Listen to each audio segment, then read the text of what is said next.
You woke? Time to get up.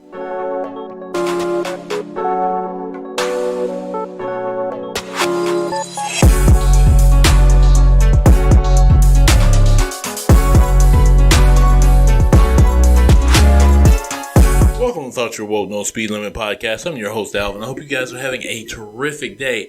Hey, remember that. Smash that like button and subscribe.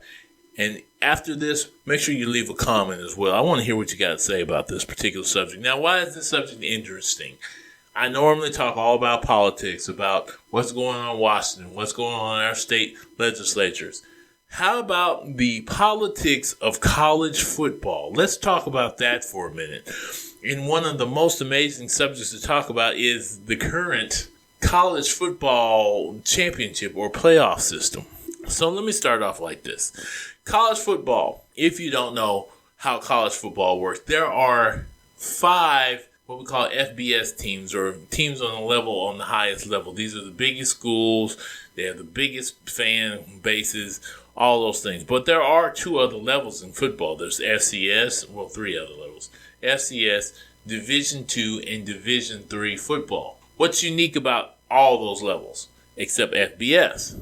FCS, Division II, and Division III all have a 16-team playoff that determines the national championship at the end of the year. Now, why does FBS not do that? Well, it's a little bit more complicated and hard to explain, but a lot of times it has a lot to do with money and the haves and have-nots. Something that we as Americans are familiar with, the haves and the have-nots. So you have the big schools and you have these somewhat smaller schools that play on a similar level, on the same level as, say, the big schools like Alabama, Michigan, Ohio State, USC, Notre Dame. All those are considered the big schools. Then you have a little bit lower level where you get somebody like a Boise State, a Fresno State, a UAB, or maybe a Tulane or a Memphis, someone like that. So you have that level of football.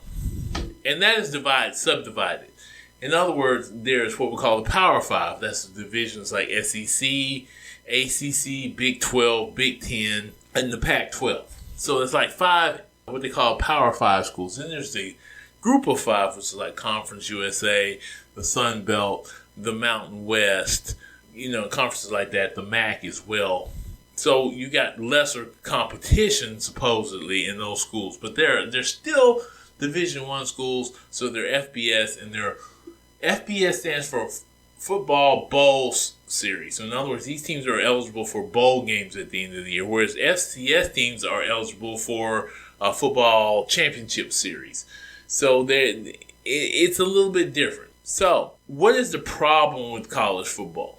First of all, for the longest, in history, football was decided by these bowl games, which are still around, by the way. The bowl system. So you would have a top 25, and the number 1 and number 2 team in that league would either play each other or play the 1, 2, 3, or 4 team. And then at the end of the season, and then the champion would be decided not by a playoff, but by that one bowl game. That was the old system. When that didn't work out, they created the BCS system, which would fix the problem with college football and determine an actual national champion. That became the game between the number 1 and number 2 team, which was based on whoever was considered number 1 and number 2 at the time. That's why that, again, was another system that was somewhat of a failure. Let's just be honest with you. That was somewhat of a failure, too. Then we came up with the 4-team playoff. Oh, that would fix it all. We could determine the national champion. There'd be no controversy as to who the national champion was. The only problem is that's only 4 teams. Only the top 4 teams out of 135, 36, maybe 138 by now. I think it's growing every year how many teams are FBS. And next year, Delaware will be joining the group. But anyway, out of all of those schools, you could have, say like this year, we have 4 undefeated schools. Of the 4 undefeated schools, 3 of them could have been eligible for the playoffs, right? So what do you say? Why is the system such a mess? Money. One of the biggest things that stands up for all the big group of 5 schools or even the power schools is TV contracts. And the most lucrative contracts have gone to ESPN, which is associated with Disney. So there's things like the SEC network. There's the Big 12, Big 10 networks.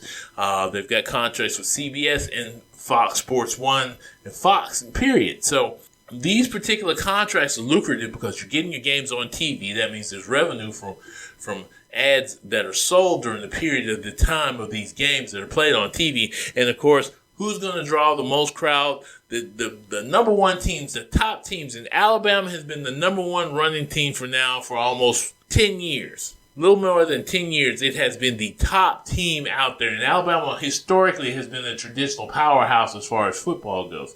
So, of course, it draws a crowd. This is one reason why a team like Alabama or a Michigan or Ohio State or a USC are more likely to get into a game like this and say a lower level, even a Miami or a Florida State doesn't have the chance that these teams do because of the crowd and the viewership that these teams draw. That being said, money is a big deal to these networks. In fact, that's why we still have the bowl system. Even after we put this 4-team playoff, we have these bowls that have no meaning other than you win a bowl and you win a trophy and the kids get to go home with little prizes. These bowls have no meaning. In fact, they have so much of no meaning. A lot of players who are seniors who have a chance to go to the NFL often opt out of playing in these bowl games. They have personal meanings to the teams. Let me say it this way. It says a lot about you that you got to the level, the chance to play a bowl game.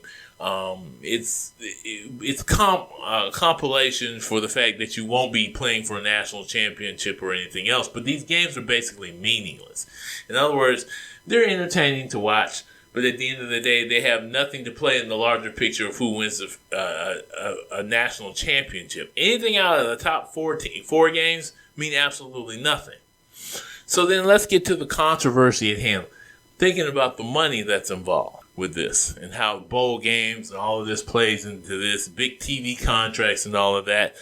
It comes down to the fact that they pick 4 teams. The 4 teams they picked this year are Washington, a Pac-12 team that was undefeated, Michigan, a Big 10 team that was undefeated, Texas, a one-loss team from a Big 12 conference that was pretty good this year, and they were the champion of that conference. Then a one-loss Alabama from the SEC, who happened to lose to Texas in their first game of the year.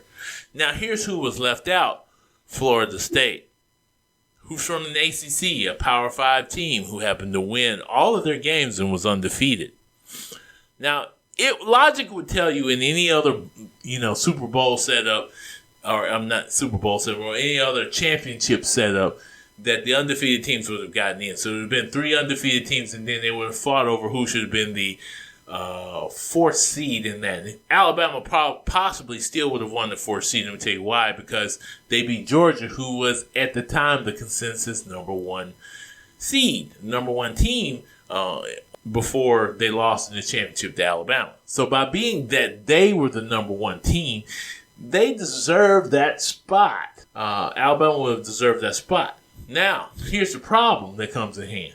When you put Alabama up against Florida State, the undefeated team, you gave Alabama that over Florida State. Now, it's one thing to say I give you Alabama over Texas or Texas over Alabama, even though Texas would say, I got an argument that I beat Alabama, and Alabama said, well, we beat the number 1 team, that's why we're here. So then Georgia would say, hey, well, I've only got 1 loss. I was the number 1 team for the longest.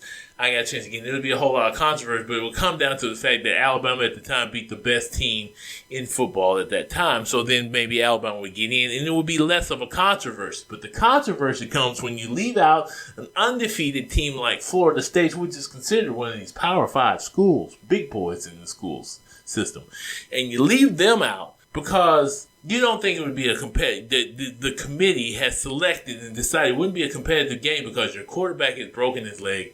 Even though, let's remember, Florida State went undefeated with their 3rd string quarterback in the game where they didn't play that well, but the rest of the team played very well to prove that they belonged there. So then they get shafted. In other words, Alabama gets to play. And what do I feel was the reason that happened? Because Alabama is that school that will draw a crowd, that will put the butts in the seats, that will get people to turn on the television to watch the game. Whether you love them or hate them, they are that team. Florida State, maybe. maybe they would do the same, but it's not the same level if it ain't Alabama, an SEC school in the top-ranked division conference in college football with the most people watching and the most fans in the stands. You got to get them in the playoffs at all costs. And that's what I feel is what happened with Alabama in this situation. Now, there's another way we can look at this. Like I said, Alabama should have been in it legitimately if Florida, Washington, and Michigan were the teams that were already in. So you got those three teams in. You got this one spot. Alabama deserves it because they beat Georgia. Nobody else in that list has an argument. Ohio State doesn't have an argument. Georgia really doesn't have an argument. Texas may have an argument because they beat Alabama. Then it's like, okay, now we weigh that. Seeing this is how they beat up on that competition. To protect Alabama at all costs, they didn't weigh Alabama against Texas. They weighed Alabama against Florida State, the undefeated team that didn't have a starting quarterback. So it wouldn't look good in the national championship game, which requires good TV viewership. And then, as some fans have brought up, well, remember TCU last year. Well, I tell those fans, remember this. TCU got to the championship game by beating an SEC team. But that's beside the point. I come back to this fact. The fact is, they didn't put Alabama up against Texas. They put Alabama up against Florida State and said, well, they have a hurt quarterback. They didn't have a great strength of schedule, which, by the way, according to some analysts, actually had a stronger schedule, and they are ranked, according to the same group of analysts, ranked higher than Michigan strength of schedule. And therefore, we come to this proposal. Now, we understand this. I'm telling you about the bowl games. I'm telling you about the fact that all other levels of football have a 16-team playoff. And the only thing that is reasonable as to why there is not a good playoff system here, or why Alabama gets in this particular case, is because of ratings. Because they are the best team that people want to watch. Simple and plain as that. Nothing more, nothing less. Okay, I've made my case, my point. You tell me what you think. You leave your comments below. Please remember again to like, share, and subscribe. And peace. You have been listening to Thought You Were Woke No Speed Limit Podcast.